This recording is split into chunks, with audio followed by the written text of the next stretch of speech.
حضرت ابو طالب کو وراثت میں اپنے باپ سے فیاضی ملی، سخاوت ملی،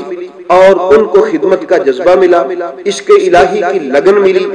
اور اللہ کے مہمانوں کی خدمت کا جذبہ جو تھا، جو ان کے والد کے خون میں کار فرما تھا، وہ حضرت ابو طالب علیہ السلام نے اپنے باپ سے یوں سیکھا۔ اور ایک اور بڑی مزے کی بات ہے، بڑی خوبصورت بات سیکھی جناب ابو طالب علیہ السلام نے کہ یقین اللہ کی پاک بارگاہ میں۔ اس کے لیے میں آپ کو ریفرنس دینا چاہوں گا، وہ جو ابرہہ تھا جب خانہ کعبہ کی پر حملہ کرنے کے لیے آتا ہے، تو اس وقت پھر حضرت ابو طالب علیہ السلام اس کے ساتھ، آپ اس کو بھی مباہلہ ہی کہہ لیں، میں تو اس کو مباہلہ ہی کہوں گا، اس کو آپ مباہلہ ہی کہہ لیں، اس کے پاس تشریف لے جاتے ہیں۔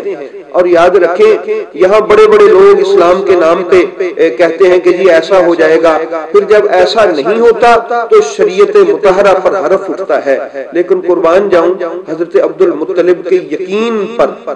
اور ان کے تعلق خداوندی پر کہ ابرہہ کے پاس جاتے ہیں اور جا کے اس سے بات کرتے ہیں، تو خانہ کعبہ کی بابت جب بات ہوتی ہے تو آپ اس وقت تک بولتے نہیں ہیں جب تک مشیت الہی کا جو ہے وہ پتہ نہیں چل جاتا کہ مشیت الہی کیا ہے۔ جب تک تو اس سے یہ آپ کو ماننا پڑے گا کائنات والوں کو کہ حضرت عبد المطلب کا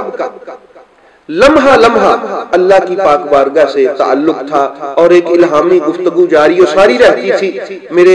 نبی پاک علیہ السلام کے ان آباء و اجداد کے ساتھ۔ تو احباب پھر حضرت عبد المطلب نے، میں یہ عرض آپ کو اس طرف لے کے جا رہا ہوں کہ یہ سیکھا ہے حضرت ابو طالب نے، اور اس کا کیا فیض ان کے سینے میں اور ان کے خون میں منتقل ہوا، وہ میں آپ کو ابھی عرض کیے دیتا ہوں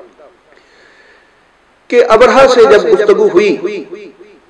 حضرت ابو طالب علیہ السلام کی شخصیت کے بے حد پہلو ہیں، ان میں سے یہ ایک پہلو میں آپ سے عرض کر رہا ہوں کہ ابرہہ سے جب گفتگو ہوئی تو آپ نے اس وقت تک زبان نہیں کھولی، اس وقت تک کوئی گفتگو نہیں فرمائی، اس وقت تک اپنے اطمینان کا اظہار نہیں کیا۔ میں قربان جاؤں حضرت عبد المطلب کے کہ کیا اطمینان قلبی تھا، اور کتنا خوبصورت ایمان کوٹ کوٹ کے جناب ابو طالب کے والد محترم کے ہڈیوں اور گدوں میں بھی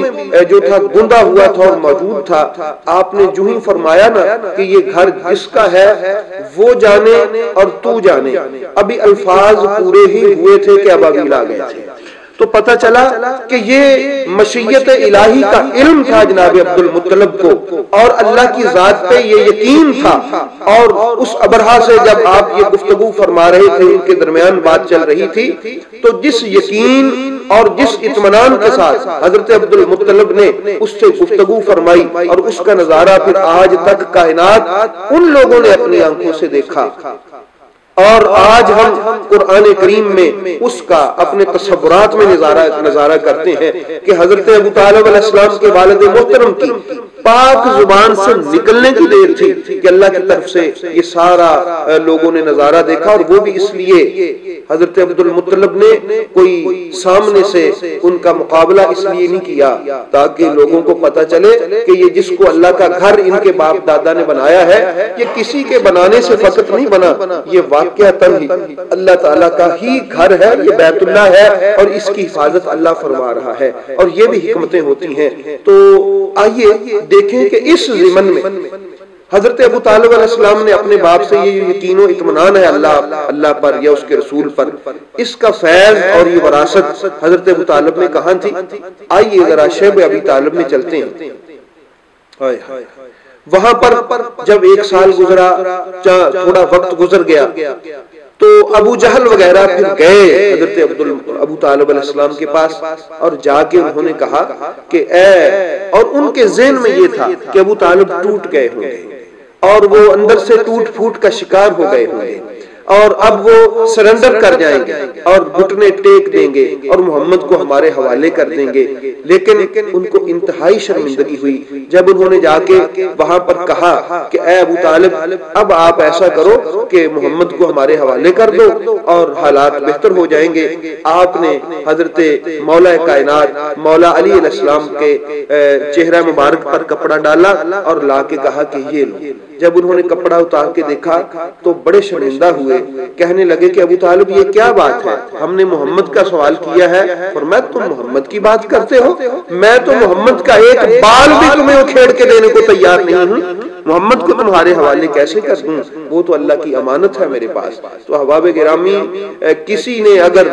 نبی پر مر مٹنے کا جذبہ سیکھنا ہو کہ کس طرح ان پر قربان ہوتے ہیں، آج نعرے تو لگائے جاتے ہیں کہ ہمیں عزت رسول پہ، ناموس رسول پہ ہم قربان ہیں، تو اگر یہ سیکھنا ہو تو کہاں سے ملے گا؟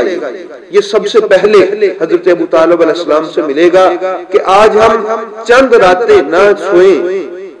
تو ہمارا جو ہے مینٹلی لیول درست نہیں رہتا،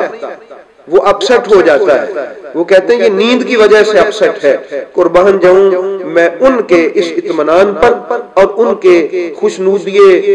خدا تعالیٰ پر، خوشنودی مصطفیٰ پر کہ وہ اللہ کی رضا کے لیے ساری ساری رات جاگتے ہیں، اور ایک دن نہیں کئی سال جاگتے ہیں کہ کہیں کسی سوراخ سے تیر آ کے اللہ کی امانت کو نہ لگ جائے، میری اولاد قربان ہوتی ہے تو ہو جائے، اللہ کی امانت محفوظ رہے جو میرے پاس ہے۔ تو احباب گرامی، سامعین گرامی، یاد رکھیے گا کہ جب میرے محبوب کریم علیہ السلام نے فرمایا کہ پیارے چچا جان جائیں آپ جو کفار ہیں ان سے بات کریں کہ وہ جو معاہدہ تھا ہمارا، وہ جو بات تھی لکھی ہوئی، خانہ کعبہ کے ساتھ اویزاں اور لٹکی ہوئی ہے، ہینگ ہے، اس کو جو ہے وہ دیمک کھا چکا ہے، اس کو دیمک کھا چکا ہے، تو وہ ختم ہو گیا، اب ہمارا معاہدہ بھی ختم ہو گیا۔ تو حضرت ابو طالب علیہ السلام نے، یہ تھا وہ وراثت کا فیض کہ جو حضرت عبد المطلب سے اپنے بیٹے ابو طالب علیہ السلام کو ملا۔ آپ گئے خانہ کعبہ میں، آپ نے کفار کے ساتھ میٹنگ کی اور ان سے کہا کہ یہ ذرا کھول کے دیکھو تو اس کو تو دیمک کھا گئی، چاٹ گئی، ختم ہو چکا ہے، اس کا تو وجود بھی باقی نہیں ہے۔ تو اب کفار نے کہا کہ وہ تو ختم نہیں ہو سکتا، کہا بھئی تم دیکھ لو، میں تم سے یہ بات، اس کا ایگریمنٹ کرتا ہوں، اگر وہ ثابت ہوا تو محمد کو تمہارے حوالے کر دوں گا۔ کیا یقین تھا نبی رحمت صلی اللہ علیہ وآلہ وسلم کی پاک زبان پر، جو یقین ان کے والد کو خدا پہ تھا وہی یقین حضرت ابو طالب کو مصطفیٰ پہ تھا، کہ یعنی مشیت الہی اور میرے نبی کریم علیہ السلام کی چاہت اور ان کی زبان سے نکلی ہوئی بات بھی عین ہی اسی طرح حضرت ابو طالب علیہ السلام کو اپنے رسول معظم علیہ السلام کی نکلی ہوئی بات پر وہی یقین تھا، بڑے وثوق کے ساتھ، بڑے اطمینان کے ساتھ اور بڑے ہی یقین کے ساتھ کہا کہ اس کو دیمک کھا چکی، وہ ختم ہو چکا ہے، تم بے شک اس کو چیک کر لو۔ اور وہی ابو طالب جو کہتے ہیں میں تمہیں محمد کا بال بھی نہیں دے سکتا، وہ آج کیوں کہہ رہا ہے کہ میں تمہیں محمد ہی حوالے کر دوں گا؟ کیونکہ ان کو یقین ہے کہ اس پاک زبان سے جو نکلتا ہے وہ ہو کے رہتا ہے، وہ ایسا ہی ہے۔ اس لیے احباب گرامی، تو یہ جو جذبات ہیں حضرت ابو طالب علیہ السلام کے، اور یاد رکھیں نبی کریم صلی اللہ تعالی علیہ وآلہ وسلم، آپ ابھی جب بچپن میں تھے اور حضرت عبد المطلب جب دنیا سے جا رہے تھے تو ان کے آخری الفاظ اور وہ جو ان کی طبیعت تھی اس وقت وہ کیا تھا؟ وہ الفاظ یہی تھے کہ کاش میں اپنے اس بیٹے کے اعلان نبوت تک زندہ رہتا اور میں اس کی رسالت کا کلمہ پڑھتا۔ تو احباب گرامی، پھر ان کے الفاظ یہ بھی موجود ہیں، سامعین گرامی، میرے محبوب کی اہل بیت سے محبت کرنے والوں، یہ بھی الفاظ موجود ہیں، لیکن میں مطمئن جا رہا ہوں کہ میری اولاد میں جو پیچھے ہے وہ اس فریضے کو سر انجام دیں گے، اور پھر اس فریضہ کو حضرت ابو طالب علیہ السلام نے کس طرح سر انجام دیا کائنات دیکھتی ہے۔ اور میں حیران ہوں کہ جس کو ہمارا رول ماڈل ہونا چاہیے تھا، جس کو ہمارے لیے مثال ہونا چاہیے تھا، افسوس، کس قدر افسوس ہے، اور کائنات میں کیسی وہ مظلوم ہستی ہیں کہ ان کے ایمان پہ ہمیں بات کرنا پڑتی ہے، حالانکہ وہ تو سارے مسلمانوں کے لیے ان کو رول ماڈل ہونا چاہیے تھا۔ تو احباب گرامی، ان کی ذاتی خدمات جو ہیں وہ کمال کی ہے حضرت سیدنا ابو طالب علیہ السلام کی، کہ جب ان کو حضرت عبد المطلب نے کہا کہ میرے بعد میری اولاد اس فریضہ کو سر انجام دے گی، تو پتہ چلا کہ ان کو بتایا تو گیا تھا کہ یہ نبی ہے، چلو فرض کر لیتے ہیں کہ ان کو پتہ نہیں چلا تھا یہ نبی ہے، مثال کے طور پہ، حالانکہ ایسا نہیں ہے۔ حضرت ابو طالب تو میرے نبی کی مہر نبوت کو چوما کرتے تھے، ان کو بوسے دیا کرتے تھے، اور ان کو حضرت عبد المطلب نے پوری وہ وصیت جو حضرت آدم علیہ السلام سے چلی آ رہی تھی، جب ایک دوسرے کے حوالے کرے اور سونپے، وہ وصیت حضرت عبد المطلب نے ان کو فرمائی بھی تھی۔ تو احباب گرامی، ایک فرض کر لیں کہ ان کو نہیں پتا تھا، تو جب وہ راہب تھا جو عیسائی تھا، جب اس نے کہا تھا کہ یہ جو بچہ ہے یہ نبی ہے اور آخری نبی ہے، تو اس وقت تو پتا تھا، خدا نہ خاصہ اگر مذہب کی تفریق تھی یا عقیدے کا فرق تھا تو ادھر تو دور آبادی سے ایک چھوٹا سا بچہ تو تھا، اس کو ختم کر دیتے، اپنا معاملہ ہی صاف کر دیتے اگر عقیدہ میں تصادم تھا۔ اور یہ یاد رکھیں کہ رشتہ داری اور عقیدہ یہ جب آپس میں ٹکرائیں تو ہمیشہ عقیدہ جو ہے وہ غالب ہوتا ہے۔ عقیدہ میں رشتہ داری نہیں دیکھی جاتی۔ حضرت ابو طالب علیہ السلام نے وہاں بھی مسکرا کے اس سے کہا کہ تو اس کی حفاظت کی بات کرتا ہے، ہم تو ساری رات سوتے نہیں ہیں کہ میرے محمد پاک کی خیر رہے، سلامتی رہے۔ اور احباب گرامی، چلو پھر بھی ہم کسی کے جو ہے وہ اطمینان کے لیے کہہ دیتے ہیں کہ ناپتہ صحیح کہ یہ نبی ہے۔ جب اعلان نبوت ہو رہا تھا، جب ساری مکے کی گلیاں قولوا لا الہ الا اللہ تفلحوا کے اعلان سے گونج رہی تھی، تب تو کوئی شک نہیں نہ رہ گیا تھا کہ یہ نبی ہے۔ تو تب ہی ایسا ہوتا